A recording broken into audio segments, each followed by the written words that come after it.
Good morning, students. This is the last lecture for the hydrocarbons.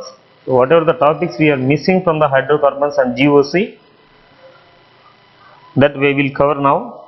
From alkanes, leave the simple concept from alkanes.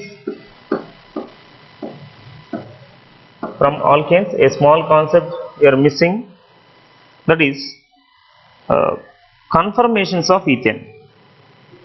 Conformations of ethane.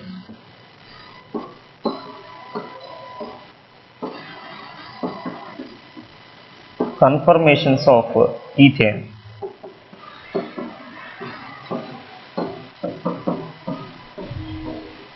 Conformations. So see what is meant by conformations. Conformations. This is one type of isomerism. Conformational isomerism. So isomerism, we are having the classification of isomerism: structural and stereo. Stereo again geometrical and optical. That is configurational isomerism and conformational isomerism. This conformational isomerism majorly due to, especially for the alkanes. Alkanes only can show this isomerism, only for alkanes. In that alkanes also, only we have to consider the example is ethane only. Ethane only we have to explain the conformations for conformational isomerism. First of all, see what is meant by conformations or conformational isomerism.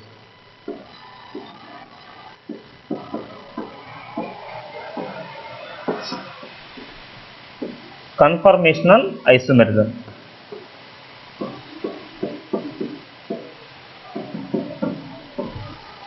So what is meant by conformational isomerism means alkanes, already I told you alkanes only can show this one.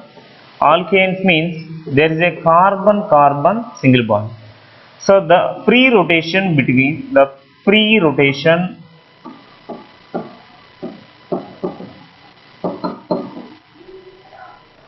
around carbon-carbon single bond. The free rotation around carbon-carbon single bond, that is sigma bond. That is sigma bond. There is a free rotation around the carbon-carbon sigma bond.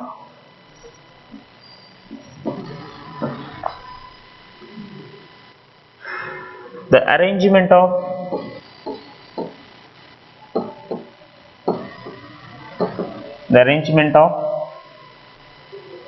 molecules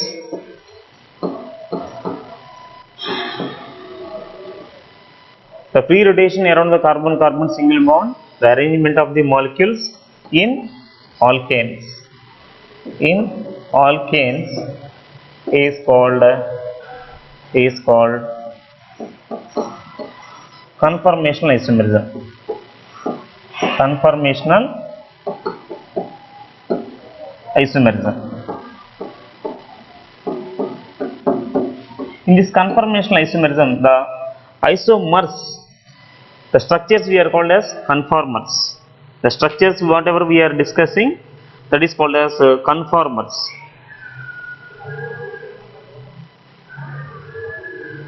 So what is meant by conformers? Conformers, or one more name, which is also called as rotamers. Rotamers meaning itself rotational isomers.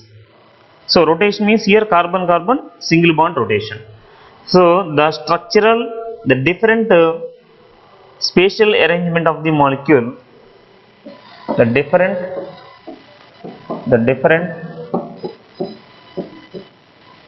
spatial arrangement of molecules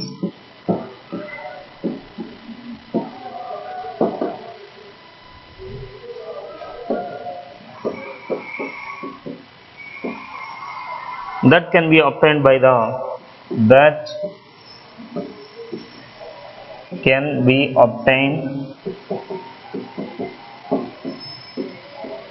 the rotation of by the rotation of C single bond C. So whenever you are rotating the carbon-carbon single bond, there is a different isomers will be exist. The different isomers are called as conformers or conformational isomers. See how the conformational isomers will be exist. The conformational isomers for ethane we are going to discuss. So ethane formula for ethane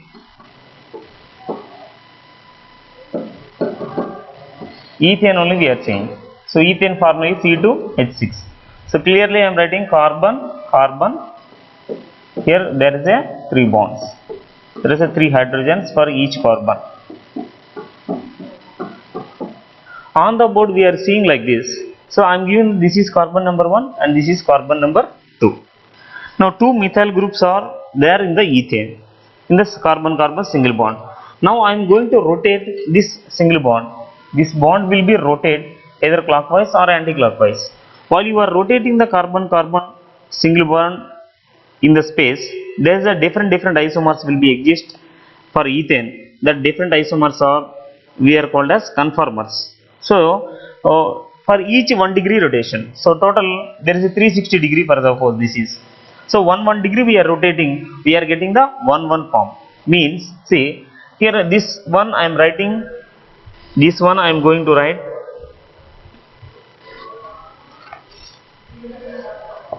like this. This is the carbon number 1. Carbon number 1 containing 3 hydrogens. A single dot, this dot represents this is carbon number 1. Carbon number 1 containing there is a 3 hydrogens. And I am writing another circle. This big circle represents carbon number 2. This carbon number 2 also containing there is a 3 hydrogens. Meaning, so generally on the board you are writing carbon-carbon side by side. Left side carbon number 1, right side is carbon number 2. But now I want to show the front and back. So one is on the board, that big circle is away from the board towards the observer. So the representation now I fixed carbon number 1. Carbon number 1 is fixed. I never change. But I am going to rotate C2. Just carbon number 2 only we are rotating, either clockwise direction or anti-clockwise direction. So each 1 degree rotation, the hydrogens which are attached to the carbon number 2, we are having the different position. Now each position we can say 1 conformer. Each 1 degree of rotation we can get 1 conformer. So 360 degrees of rotation we can get the 360 number of isomers.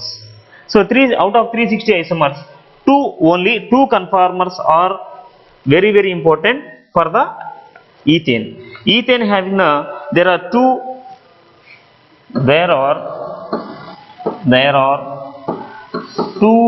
important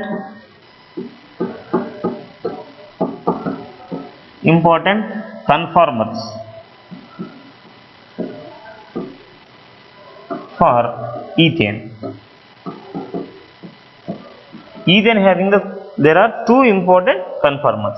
See, conformer number 1. So this one will be explained by the Sahar's formula and Newman projection formula.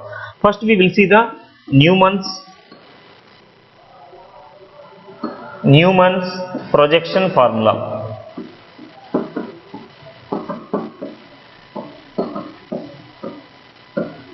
So the scientist Newman's will be explain the rotation about the carbon-carbon single bond in the Newman projection formula. Newman projection formula means same like that. This is the first carbon. This first carbon having 3 hydrogens. I am writing those 3 hydrogens in different direction like this. And this is the second carbon. That second carbon having 3 more hydrogens like this. So you can observe now the hydrogens on C1 carbon. This is C1 carbon and this is C2 carbon. The C1 carbon hydrogens and C2 carbons hydrogens. So we have to observe very clearly. Why? Because they are far away. The distance between the hydrogen which are present in C1 carbon and C2 carbon is very far away. So very far away means repulsions are very less. Repulsions are very less means this is more stable. This structure is called as staggered conformation.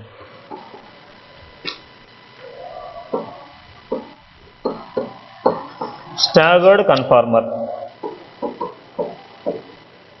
In staggered conformer, the hydrogens on C1 carbon and hydrogens on C2 carbon are both are far away together.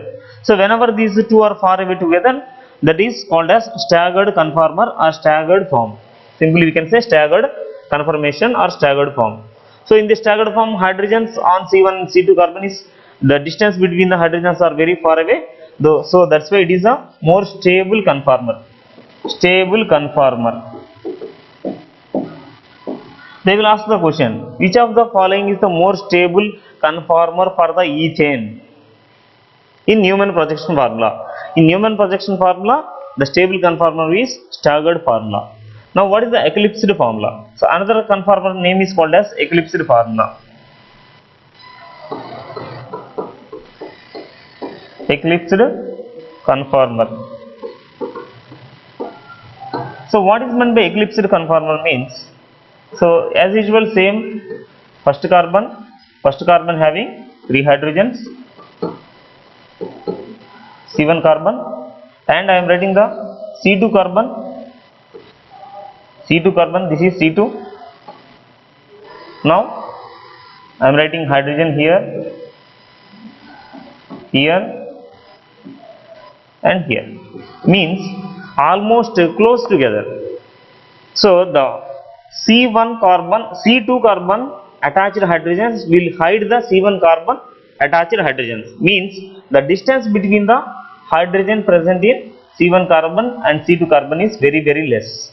So this is unstable form, unstable conformer. Unstable conformer. So this is the Newman projection formula. By the Newman projection formula, we can represent like this. One carbon we can represent like a dot, another carbon we can represent like a circle. The dot attached to the 3 hydrogens and the circle also attached to the 3 hydrogens. Those two are far away.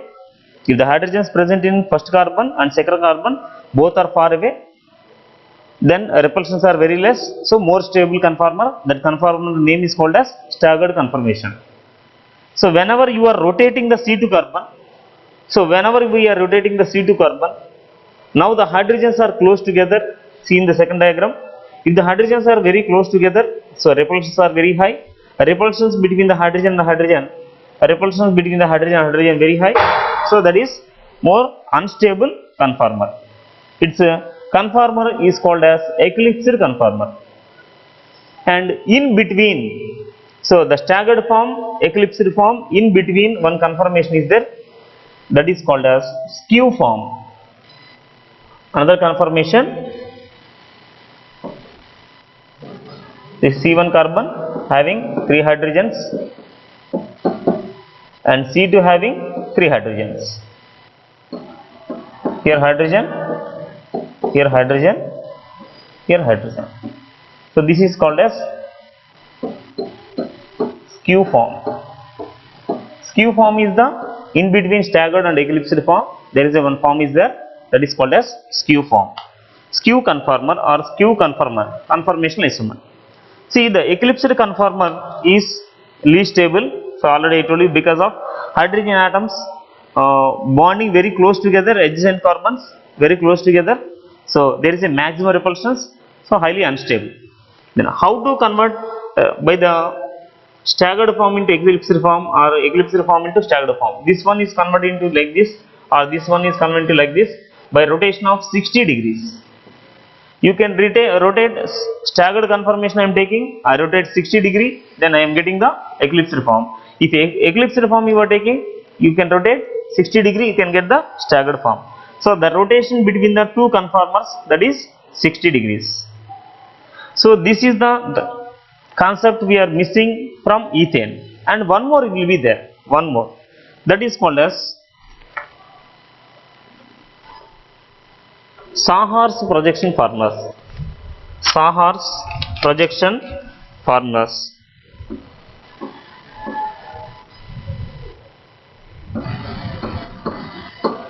Sahar's projection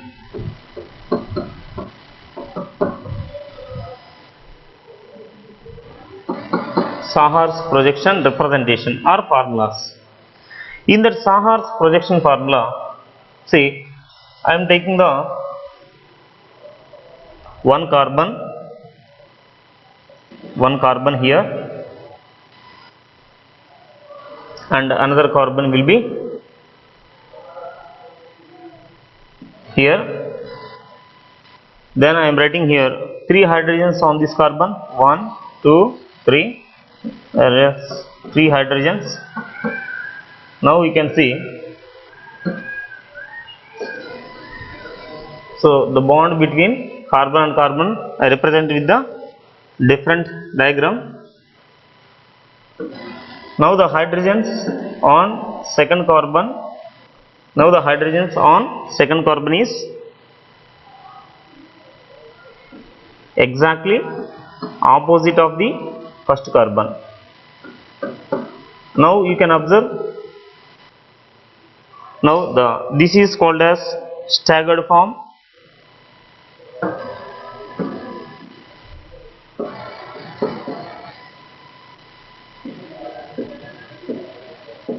Staggered form or staggered conformer. See, in eclipsed form, this is carbon number 1, this is carbon number 2. I fix the carbon number 1, no change. I fixed.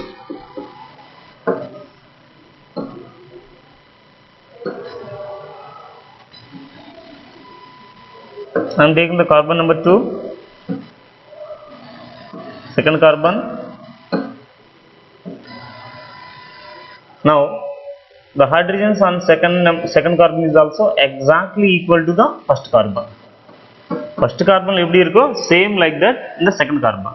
Now this is called as eclipsed form.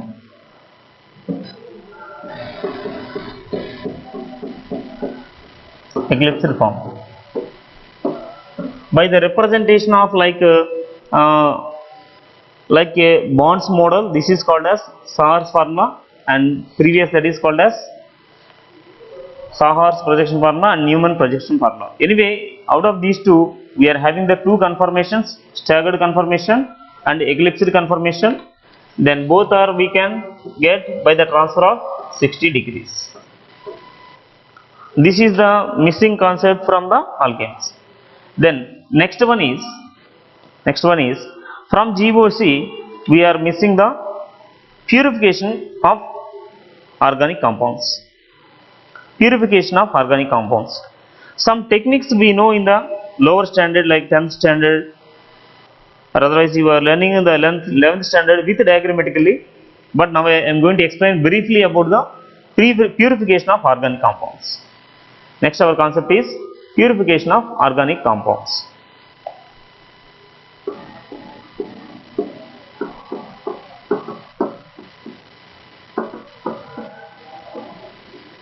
Purification of organic compounds.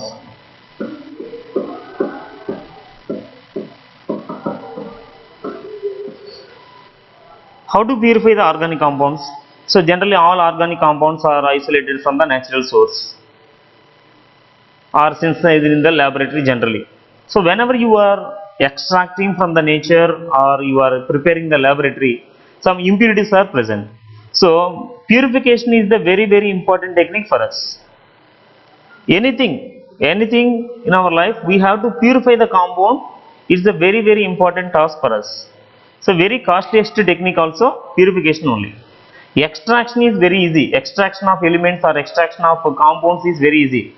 Later that purification is very important. Some common methods for the purification of organic compounds. Some common methods. So common method means lower standard we know the common methods for the purification of organic compounds is one common method, that is crystallization.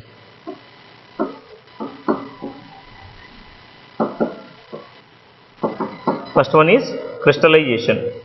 Second one is sublimation.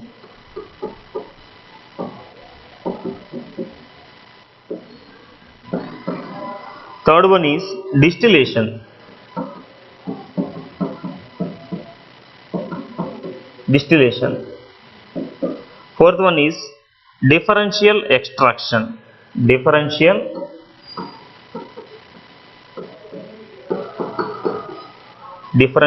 extraction. And fifth one is chromatography.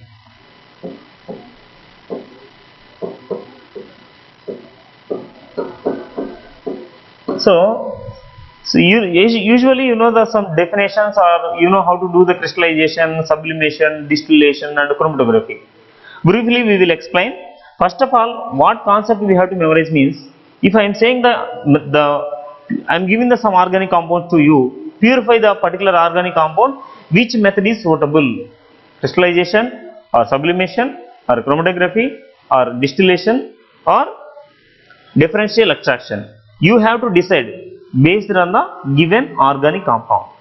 So basically, purification of the organic compound, we have to select based on the nature of the chemicals.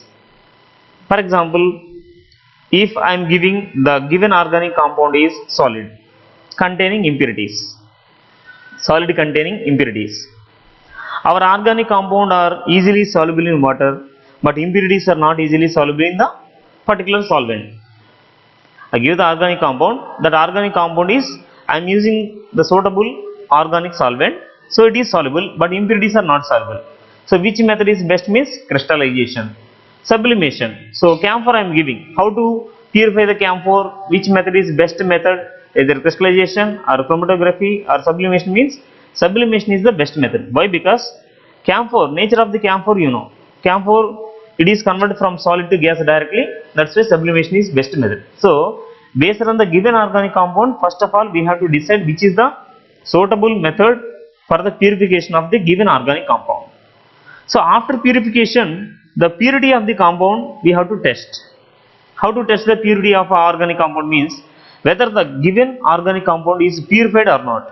Otherwise you can repeat the number of times the same method and we can get the highest purity of the organic compound. After purification, how to do the test for the purification means we have to determine the boiling point of the organic compound. Calculate the first check the boiling point or melting point. Check boiling point or melting point of that given organic compound. So it is having the sharp melting and boiling points. Yes, it is completely purified. So generally we know, for example, organic compound they are giving the boiling point is 120 degrees. I know acetone boiling point is, for example, 48 degrees Celsius. So after purification, acetone you can check whether it can show the boiling point is 48 or not. If it can show the boiling point is 48, yes, the given organic compound is purified. So by the checking of the boiling point or melting point of the organic compound, we can decide the given organic compound is purified or not. Now we will see one method briefly about what is meant by crystallization, sublimation, distillation, differential extraction and chromatography. All these are with diagrammatically they are explained in our NCERT book. But I will explain theoretically overall about the crystallization, sublimation, chromatography, distillation and everything and all. Now we will see briefly discussion about the crystallization.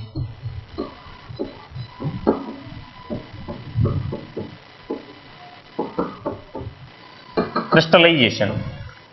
First of all, crystallization, which type of organic compounds we can undergo for the crystallization method means, the organic compound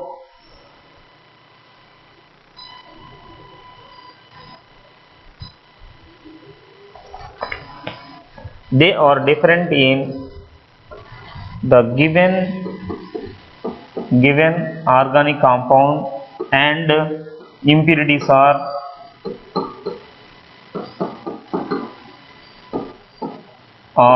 different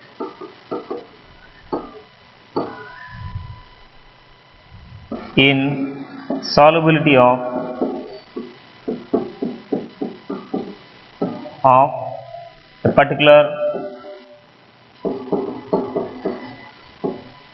solvent. For example, given organic compound and impurity, both I dissolved in a particular solvent like water. Generally, these are organic compounds. No, organic compounds are not soluble in water. For example, given organic compound plus impurities, both I dissolved in one solvent like CCl4. Now organic compound is soluble in CCl4, but impurities are insoluble in CCl4. Meaning, I am taking one suitable solvent for my given organic compound plus impurity, I dissolve in CCl4. But organic compound is soluble in CCl4, but impurities are not soluble in CCl4. Meaning, out of our component and impurities, the given organic compound will be soluble in the solvent and impurities are not soluble in the given solvent. This type of nature containing organic compounds, we can use the crystallization method. After the solubility of our organic compound in our solvent, that insoluble impurities are insoluble in CCl4, so you can filter and remove. After insoluble means filtered and you can remove the impurities. The remaining soluble in organic compound is soluble in CCl4, then you can dry that one, then we can get the crystals. So you can repeat this method, we can get the more purity of our organic compound. So major thing is crystallization is the method which is useful for the purification of the organic compounds. They are having the difference in solubility of the particular solvent. Second one is sublimation.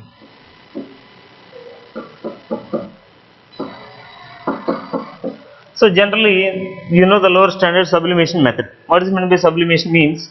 Generally, this method will be used for the organic compound which is converted from solid to vapor.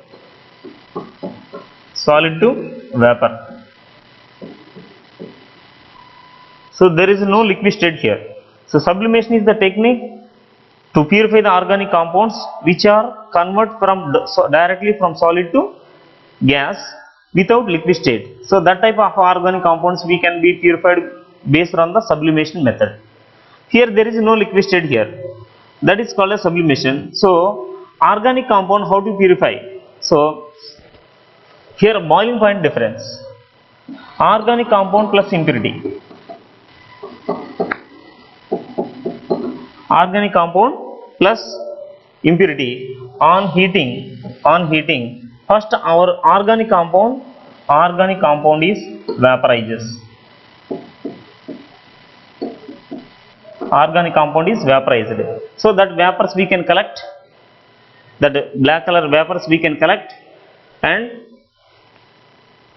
can give it back our organic solvent. So impurities are having, here we can say organic compound having low melting point when compared with a low melting or boiling point when compared with the impurity. So whenever you are heating the impure organic compound, our organic compound vaporizes first, that vapors you can collect and cool, we can get back our organic compound as a pure compound.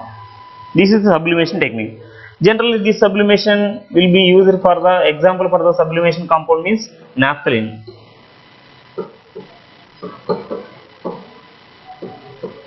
Camphor,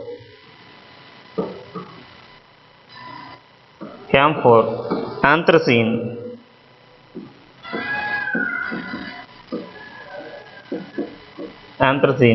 benzoic acid, etc.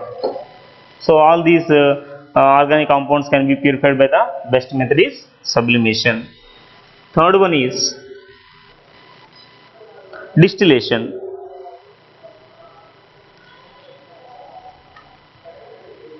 Distillation.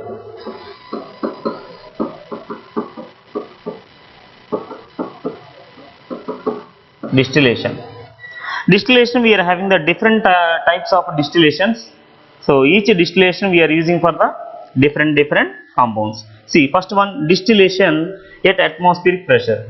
At atmospheric pressure.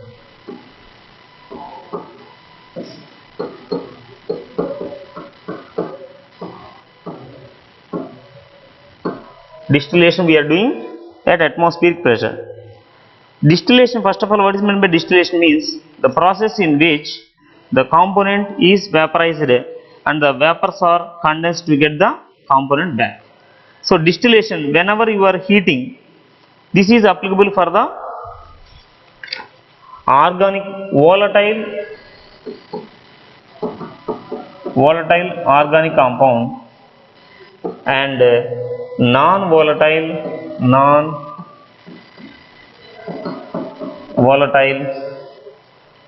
impurities.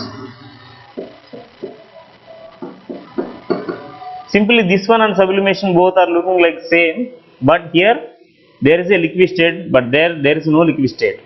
Here volatile organic compound and non-volatile impurities mean the mixture of organic compound and impurities you are heating. First organic compounds is coming out like a vapor. That vapors we can cool and we can get it back again our organic compound as a liquid. There it is a solid, but here it is a liquid. That is the process of distillation. Now the distillation process at atmospheric pressure. This method is used for the purification of volatile liquids and non-volatile impurities. The impure liquid is boiled in a flask. First I am taking in a flask. Impure compound, impure liquid, organic compound I am taken. Now I am heating this one. I am applying the heating and boil this one, this flask. Now this flask can give the vapors now, can give the vapors of organic compound. So vapors are coming out from the flask. That vapors we can collect and cool,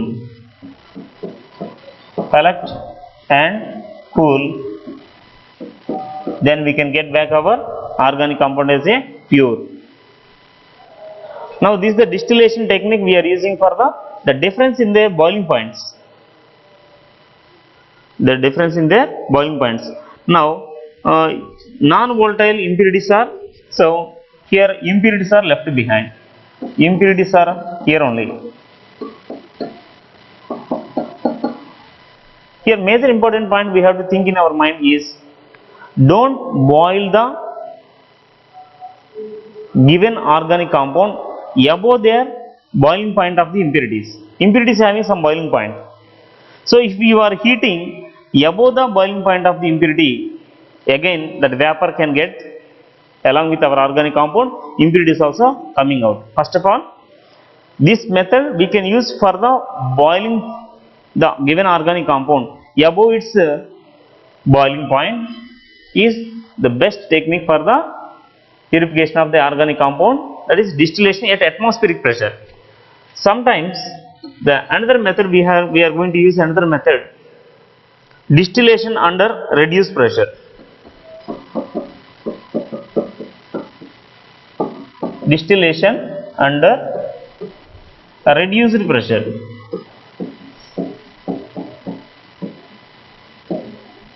Name itself, at atmospheric pressure.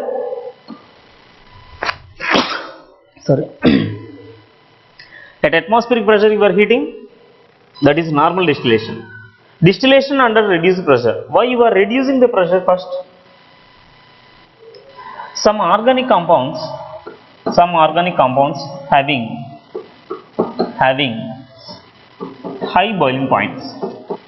High boiling points means you are heating at a very high temperature. If you are heating with very high temperature, there is a chance to come out from our liquid, impurities also come out as a vapor. So first of all we have to decrease the boiling point. How to lower the boiling point of the given organic compound means, first by reducing the pressure.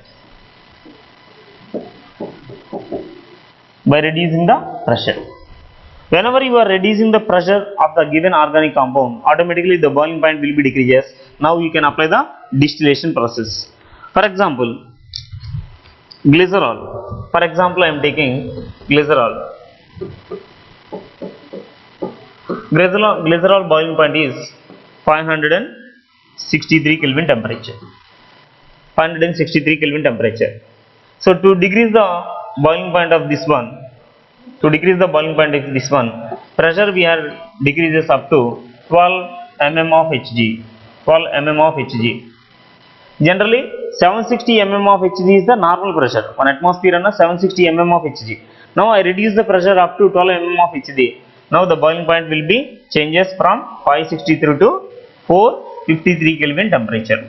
Whenever the boiling point will be decreases, then we can do it the distillation very easily. Generally this method will be using glycerol means soap industries.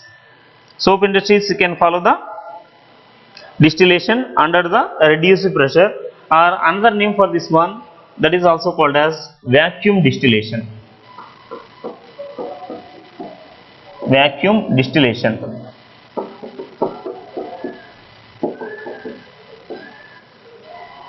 Another one is fractional distillation. Next one is distillation. Another method, that is fractional distillation.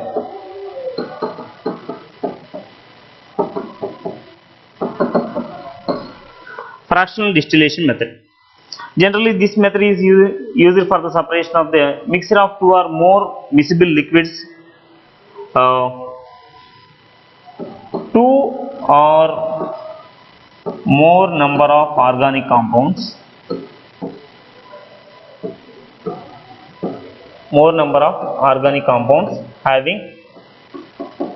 having close boiling points. Two or more number of organic compounds having very close boiling points, then we can use the fractional distillation technique for the separation of two organic compounds. Here fractional distillation means, here one fractionating column will be there. Column means a long tower like compound. Here there is it is called as fractionating column. Long tube which is provided with the inside we are keeping some solid substance. From top onwards you can pour the mixture of organic compounds or impure organic compound. You can use for the mixture of organic compounds or impure organic compound.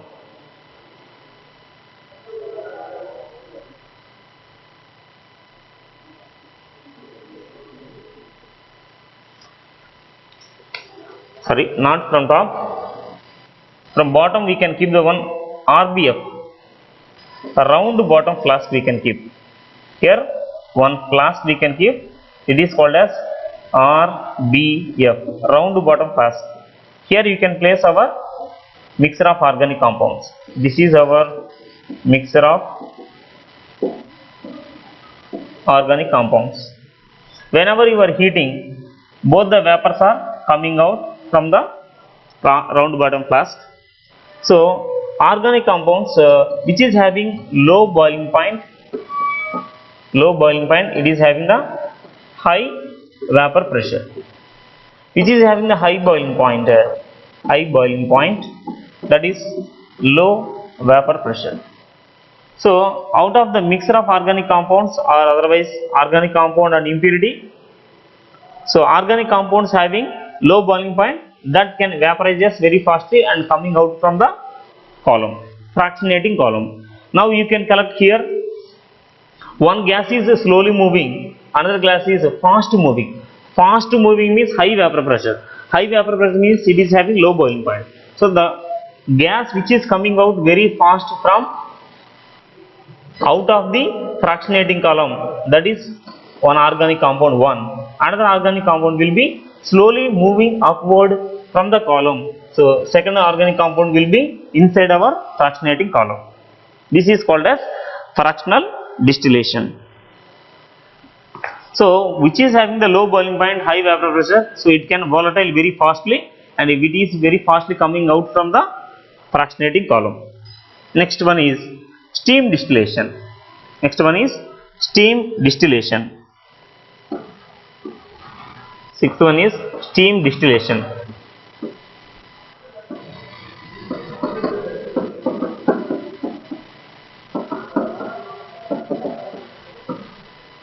Steam distillation. This type of distillation is using for the separation of those organic compounds which are steam volatile. The organic compounds which are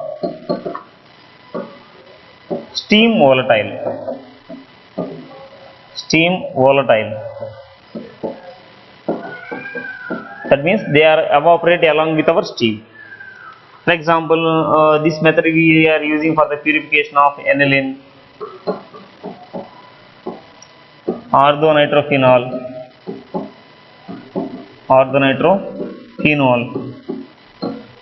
O-cresol, orthocresol. This type of compounds we can use for the purification of steam distillation. So what is the steam distillation means? Whatever the given impure organic compound, you can mix with a small amount of the water in the round bottom flask, as we are showing in the above same. The impure mixture, we can add some amount of the water in the round bottom flask. Now we can connect with the one steam generator. One steam generator we can connect. One round bottom flask we can take. So we are adding with organic compound plus water. Now we can connect with the one steam generator. So we have to connect this tube with one steam generator.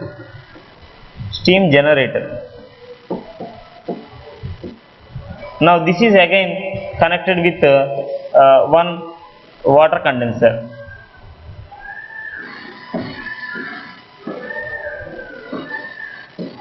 So water condenser. So the steam generator can provide the steam. So whenever the steam is coming inside, the organic compound and the water will mix together. So now it is coming out. Now here organic compound vapors plus steam. Now water condenser can cool the vapors, then we can get the pure organic compound. Steam distillation means the flask is adjusted with the inclined position, then we can steam that one. The steam can carry our organic compound plus water. The water condenser can cool first water, then it can cool the pure organic compound. Then pure organic compound can be collected on the end of the water condenser. This is steam distillation. Next one is differential extraction.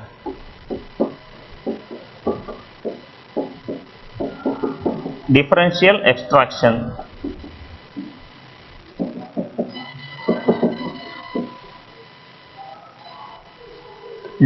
extraction. If the organic compound is present in aqueous solution, it can be recovered from by shaking with the other solvent. So our organic compound is in aqueous state. So I am taking one beaker containing a solution. This is aqueous organic compound. Now I am going to add one suitable solvent.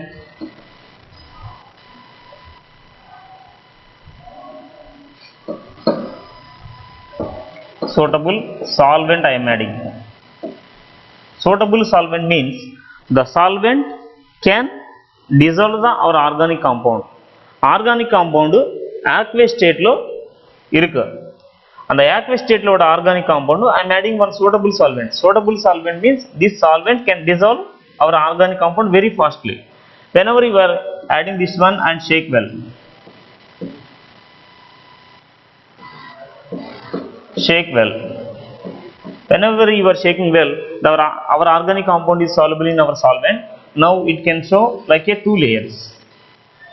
Here water layer and this is our solvent layer.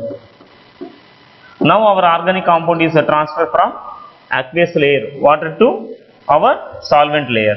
Now we can, these two layers you can separate it out and you can dry the solvent, we can get our organic compound. That is called as differential extraction. Differential extraction, this is used for the purification of organic compounds which are present in our aqueous solution. So we can recover our organic compounds by shaking with the suitable solvent. That suitable solvent, our organic compound is more soluble in that suitable solvent when compared with the aqueous solution. Then our organic compound can transfer from aqueous medium to our solvent. Then we can separate with the separating funnel. We can get our organic compound like a pure compound. Impurities are left behind at the water. And last one is chromatography.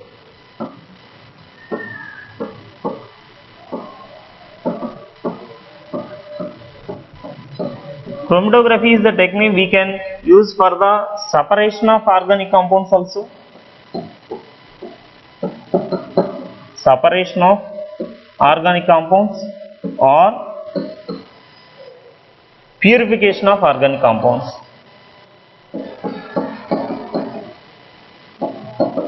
Purification of organic compounds also we can use this method.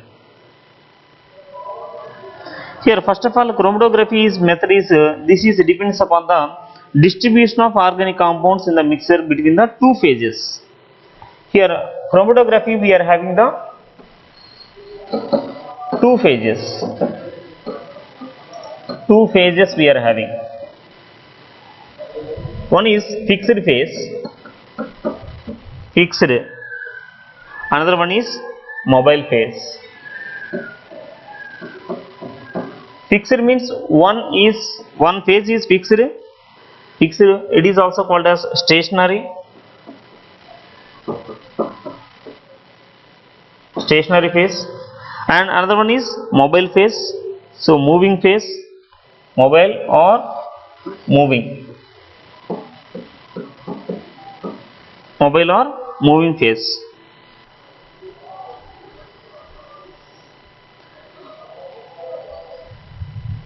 Mobile phase may be liquid or gas. Liquid or gas. Why? Because liquids or gases only we are having the mobility. Solids we don't have mobility. So we are not taking as mobile phase is not a solid. Mobile phase must be a liquid or gas. Generally chromatography technique we are using for the separation of or purification of amino acids,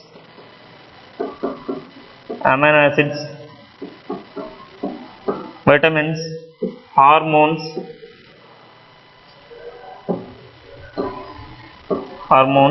vitamins can be separated by this technique. Here chromatography, different types of chromatography we are having. In that one most important chromatography is TLC, thin layer chromatography. Thin layer chromatography.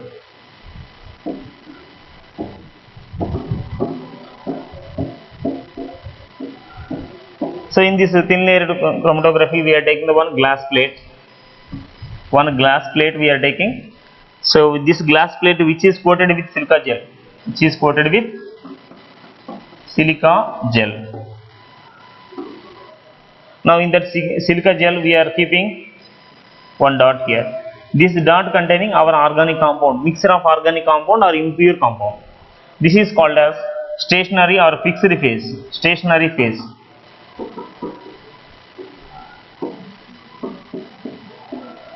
Stationary phase.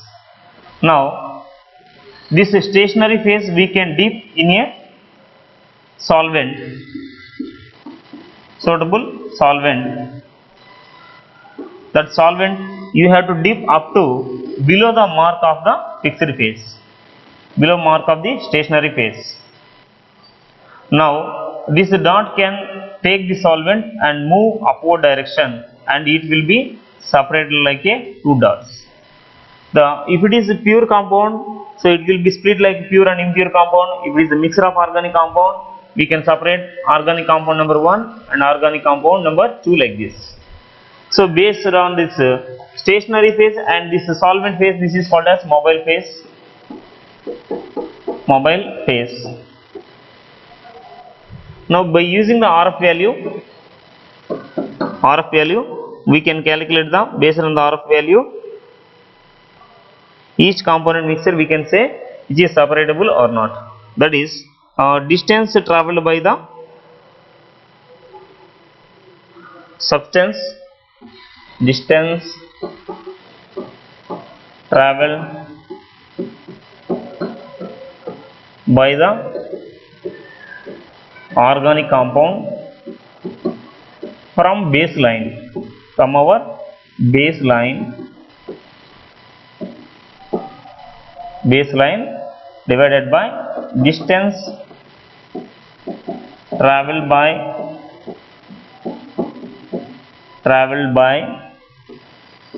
the solvent from baseline. By using this one, we can separate or purify the organic compounds. So these are the some techniques. So all these are the theoretical techniques, experimental conditions, experimental data, how to purify the organic compounds. Now the most important thing for us is qualitative analysis.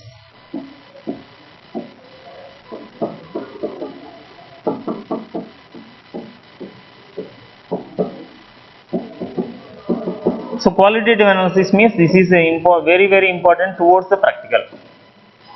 Qualitative analysis is the very important discussion for the. What is meant by qualitative analysis means, in generally 11th or 12th standard you are doing the practicals for the identification of the anion and identification of the cation. So detection of elements.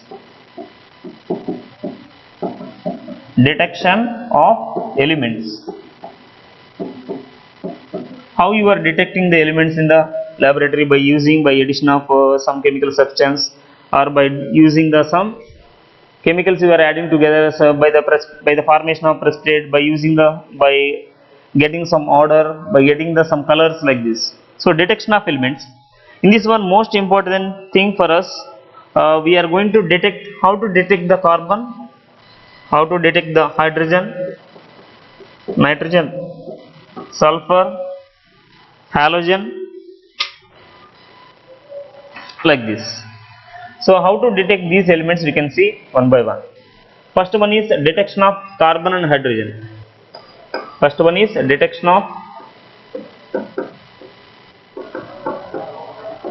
of carbon and hydrogen means organic compounds name itself, organic compound containing must be carbon and hydrogen. First of all, the given organic compound containing, whether they are given first organic compound or not, whether it is containing carbon or hydrogen or not, how to identify means take small amount of the given organic compound and we can reaction with cupric oxide. The given organic compound we can mix with cupric oxide. If carbon is present, so carbon dioxide is liberated. If hydrogen is present, so it is converted into water. So how you know whether carbon dioxide is liberated means it turns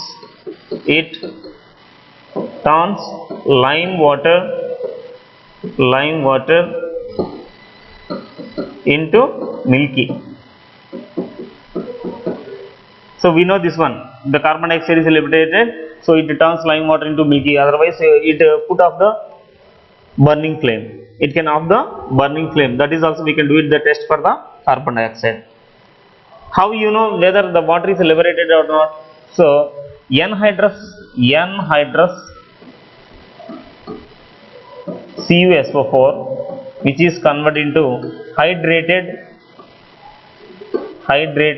CuSO4, CuSO4.5H2 actually. If water is liberated, it is colorless and it is blue color. If the colorless substance is converted into blue color, so we can confirm there is hydrogen is present in our compound. If the lime water is converted into milky, so we can confirm the given organic compound containing carbon. So carbon reaction with cupric oxide, it will be liberate carbon dioxide and remaining is copper. Same like that, if hydrogens are present in our compound, reaction with CuO, so we need two hydrogens, you can get copper plus water. So already I told you how you know the carbon dioxide is liberated or not. So again we can do it the test. One is it turns the lime water into milky, otherwise it can put off the burning flame. So we can confirm carbon dioxide. Carbon dioxide means carbon is present in our organic compound. Next, how you know the water is liberated or not? So this one is passing through the again copper sulfate. We can get the blue color, colorless. Anhydrous copper sulfate becomes colored means, so by the addition of water only it becomes color. Addition of water means water containing hydrogen, so we can decide the given organic compound also containing hydrogen. This is the detection of carbon and hydrogen. We are having the technique in the laboratory. Second one is detection of nitrogen and sulfur.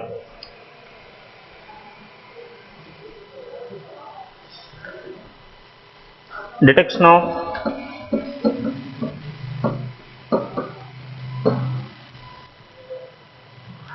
of nitrogen, sulfur and halogens. Halogens means generally already I told you many times, halogenation means we never consider chlorine. They can take either chlorine or bromine or iodine only. See the how to detect the nitrogen is present in our organic compound or not, or sulfur or not, or halogen or not means first we have to, this name of this test one is called as Lassen's test. Lassen's test. So in this Lassen's test we have to prepare first Lassen's extract.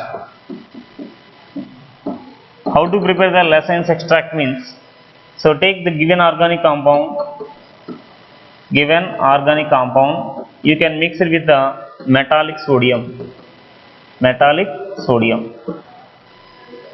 So I am taking in a glass tube, so here organic compound and I am adding our metallic sodium plus add distilled water.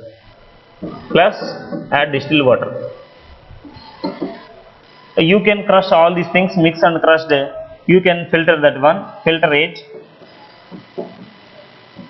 That filter rate is known as Lassen's extract.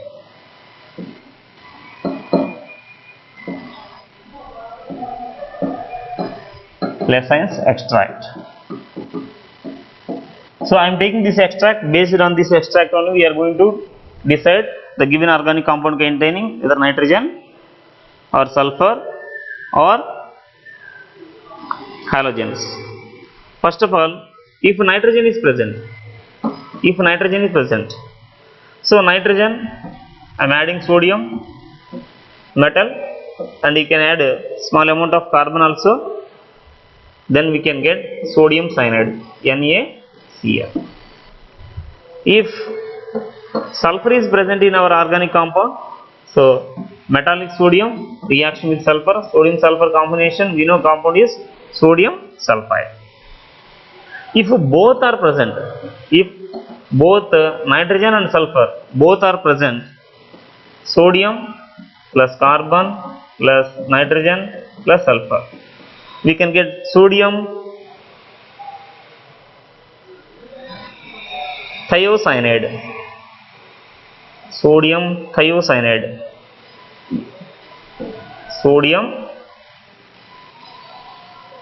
thiocyanide, SCN, S means sulfur thio, we can say. Nitrogen azo in the organic chemistry. Sodium thiocyanide. If halogens are present, sodium reaction with halogens, we know very well known compound, that is NaX. If it is chlorine, sodium chloride. If it is bromine, sodium bromide. If it is iodine, sodium iodide. Now we are taking the extract. First, how to identify test for nitrogen? Test for nitrogen. How to do the test for nitrogen?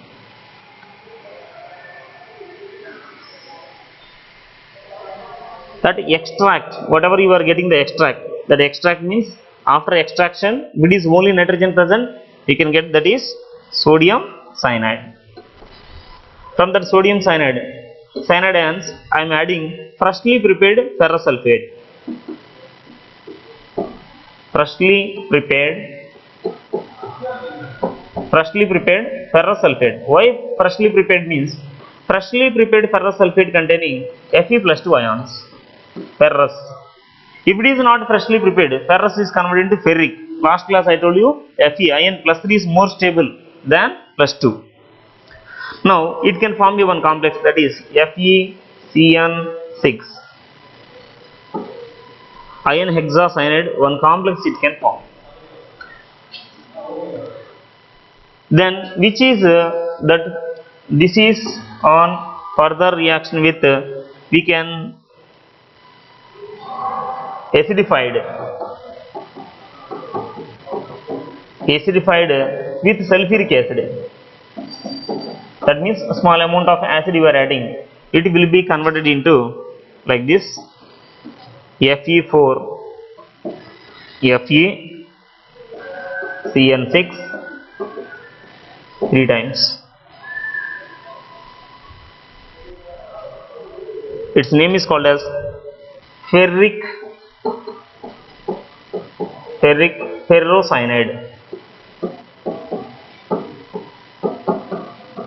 Ferrocyanide. It is a blue color. So if you are getting the blue color ferric ferrocyanide, so we can confirm that there is a nitrogen is present in our given organic compound. This is for test for nitrogen.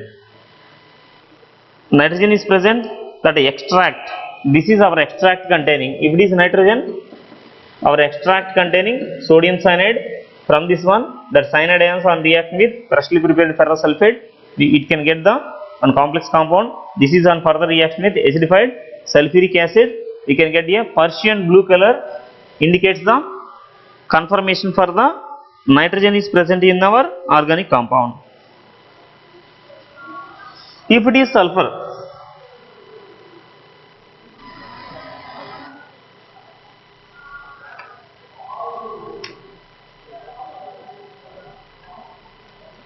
if both nitrogen and sulfur is present, if both nitrogen and sulfur is present, our compound is sodium thiocyanate. Sodium thiocyanate. This sodium thiocyanate on reaction with above, same like freshly prepared ferrous sulfate, and finally acidified solution of dilute H2SO4, freshly prepared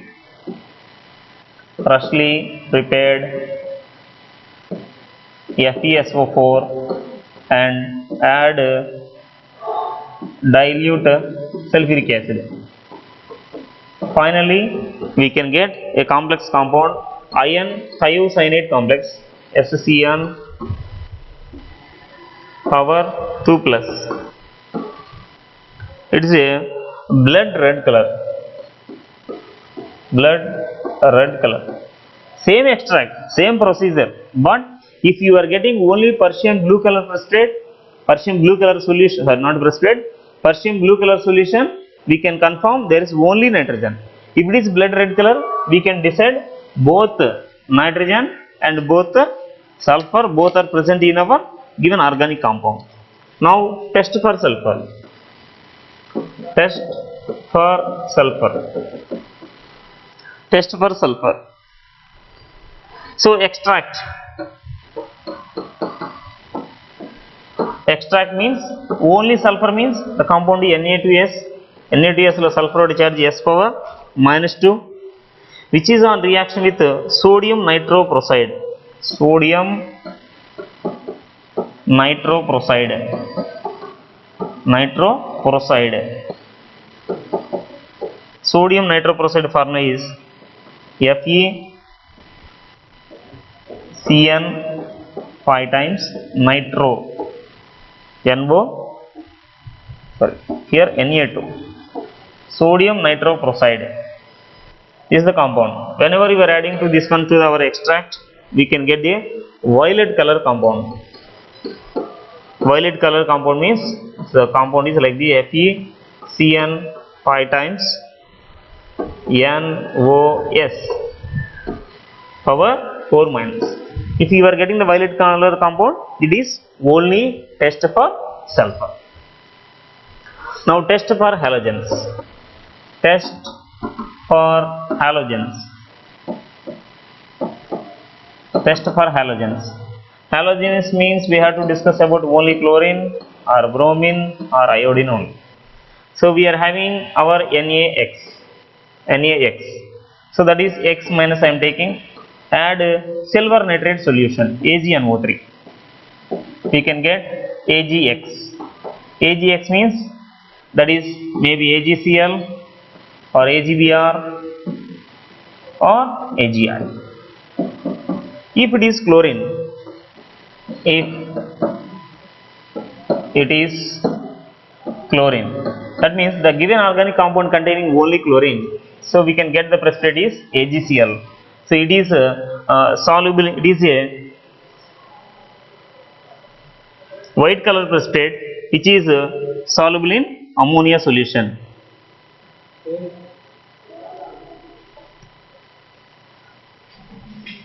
AgCl is a white precipitate. White precipitate. It is soluble in ammonia solution. You can take either ammonium hydroxide. I am taking the ammonium hydroxide solution. If it is bromine, so that is AgBr, silver bromide, and it is a pale yellow precipitate. Pale yellow precipitate, and it is sparingly soluble in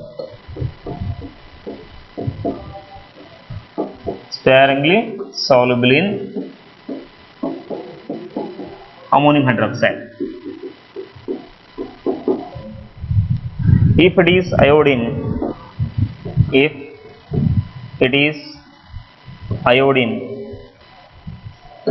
so that is AgI. That is a yellow precipitate. It is a yellow precipitate. It is insoluble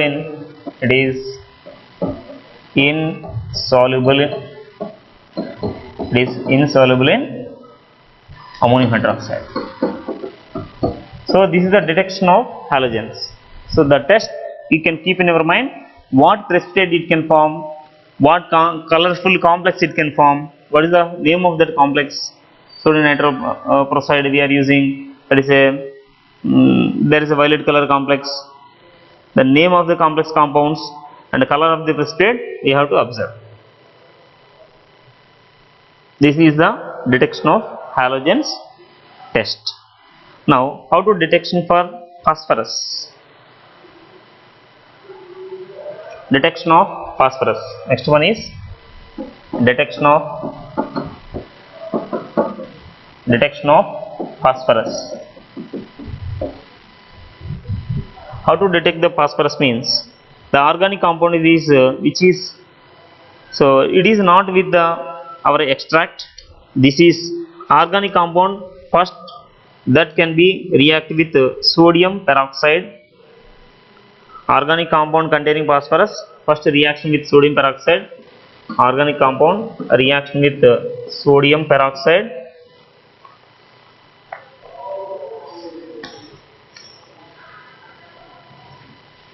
Now it is converted into sodium phosphate, Na3PO4. That sodium phosphate we are taking, Na3PO4. This is further reaction with nitric acid. This is further reaction with nitric acid. We can get H3PO4 plus 3 moles of NaNO3. Phosphoric acid. Phosphoric acid we can get. That phosphoric acid H3PO4 that is on further reaction with ammonium molybdate. Ammonium molybdate, MoO4. Ammonium molybdate, we can get a yellow color precipitate. We can get a yellow precipitate indicates the presence of phosphorus in the given organic compound. That yellow precipitate is ammonium phosphate and molybdenum oxide. Ammonium phosphate and molybdenum oxide additional compound. Then remaining is ammonium nitrate NH4NO3 plus water. This is 12 moles, so 21 moles like this. So test for phosphorus means given organic compound first reaction with sodium peroxide, you can get sodium phosphate. That sodium phosphate on further reaction with nitric acid, you can get orthophosphoric acid. That orthophosphoric acid further reaction with ammonium molybdate, we can get the one precipitate, yellow color precipitate indicates the presence of phosphorus. Now this is quantitative analysis. Qualitative analysis. Another analysis we are having, that is practicals, we are having two types of analysis. One is qualitative, another one is quantitative. Up to now you are identify whether the element is present in the given organic compound or not. That is qualitative analysis. Test, you are doing the test. Qualitative analysis means whether the given organic compound containing the particular element, either carbon, hydrogen, sulfur, nitrogen, phosphorus, halogens, whether the elements are present or not, you are calculating. Now quantitative analysis indicates if it is present, how much amount it will be present, quantity, how much we have to calculate. Here different methods we are having. That methods related formulas alone we have to memorize. No need the techniques and all for us. We have to identify first formula is Liebig's method. Liebig's method. In this Liebig's method, we are going to calculate the how much amount of carbon or hydrogen present in our given organic compound. We are going to calculate percentage of carbon and percentage of hydrogen. Percentage of carbon formula is, that is 12 divided by 44 into weight of CO2 divided by weight of organic compound into 100.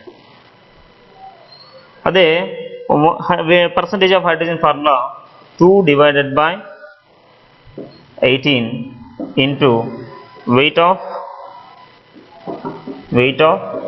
water divided by weight of organic compound into 100. Carefully observe percentage of carbon molecular weight 12. And I am taking carbon related best well known compound carbon dioxide molecular weight 44. So into how much amount of carbon dioxide is liberated divided by amount of carbon, that is mass of organic compound into 100. So the percentage of hydrogen available like hydrogen H2 gas, mass is 2 divided by hydrogen, most of the organic compound hydrogen is coming out like water, so water molecular weight 18 into weight of water by weight of organic compound into 100. Next, second one is Dumas method.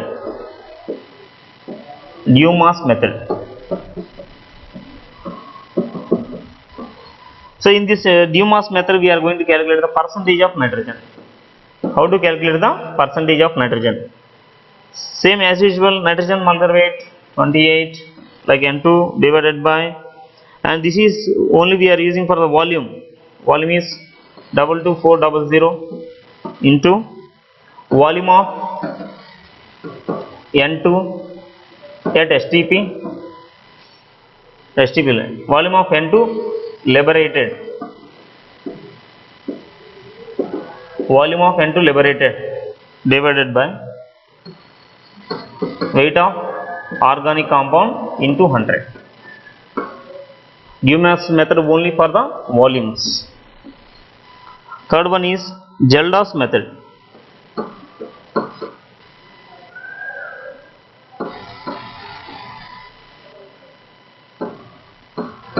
Geldas method.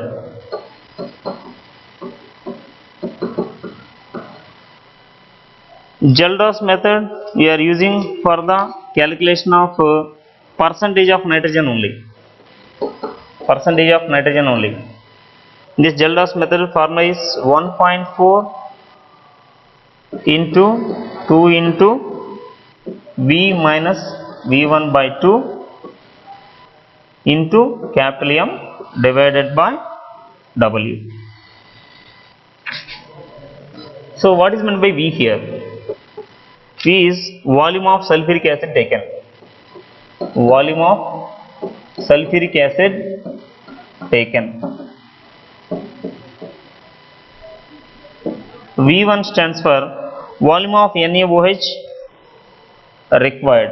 Volume of NaOH we are using for the particular given molarity.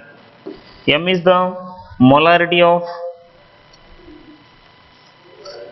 sulfuric acid. M is molarity of sulfuric acid, and W is mass of the weight of organic compound. So percentage of nitrogen we can calculate by the two methods. One is Geldas method, another one is Dumas method. So two different methods, method name they will mention, then you can write the formula and substitute and calculate the answers. Fourth one is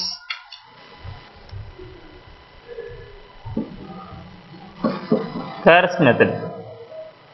Carr's method. This method is only for the estimation of halogens. Estimation of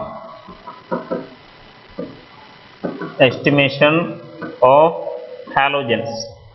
Estimation of halogens means, I told you, estimation of halogens means we can take either chlorine or bromine or iodine only. Percentage of chlorine molecular weight 35.5. By the previous also halogen we are getting this silver chloride. Silver chloride molecular weight is 143.5 into weight of AgCl divided by weight of organic compound into 100. Weight of AgCl formed.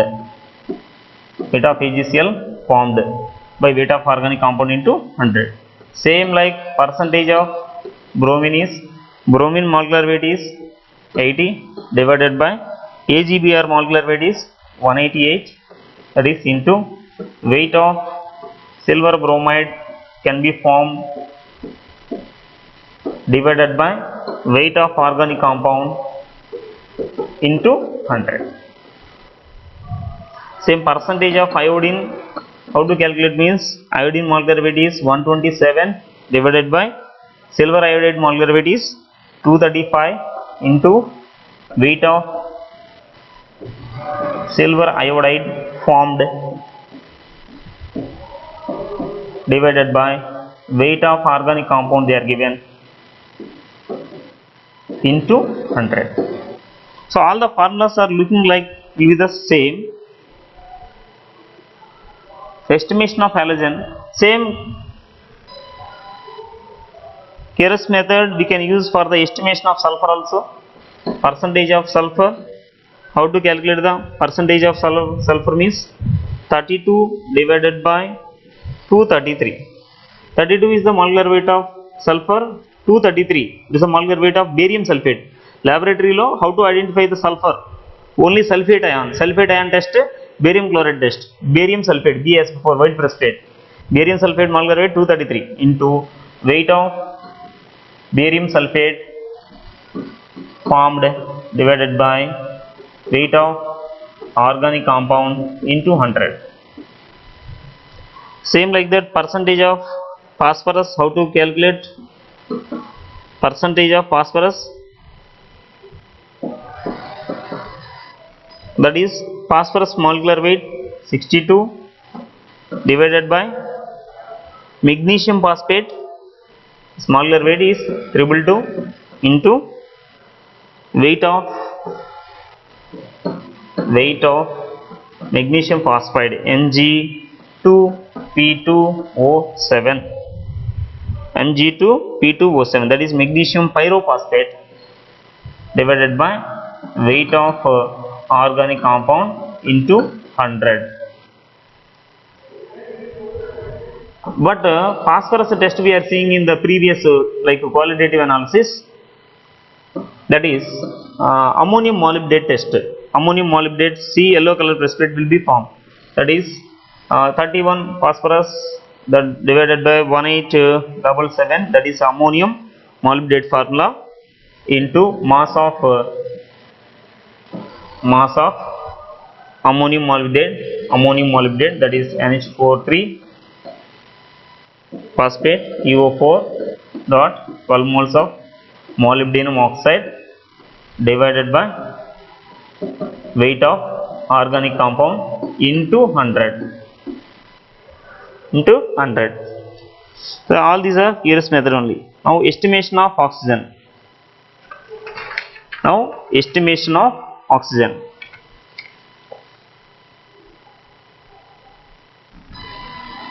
Percentage of oxygen is equal to oxygen molecular weight divided by oxygen is available like carbon dioxide in the chemical reactions 44 into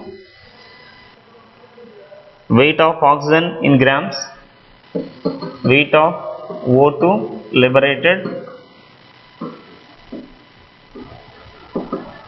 divided by weight of organic compound into 100. In the methods lo vandu, in out of all these methods, no need to memorize the methods and all, just we have to memorize the formulas, and if they are asking any problems we can calculate. For NEET level they never ask the still now last 10 years onwards they never ask the question from these methods. Just for JEE, who and all preparing for the JEE, they need for some formulas, how to quantitative analysis, how to calculate the amount of elements. Okay, this is the total entire organic compounds in the 11th standard. So we finished. The next class we will start with the P block elements. Thank you students.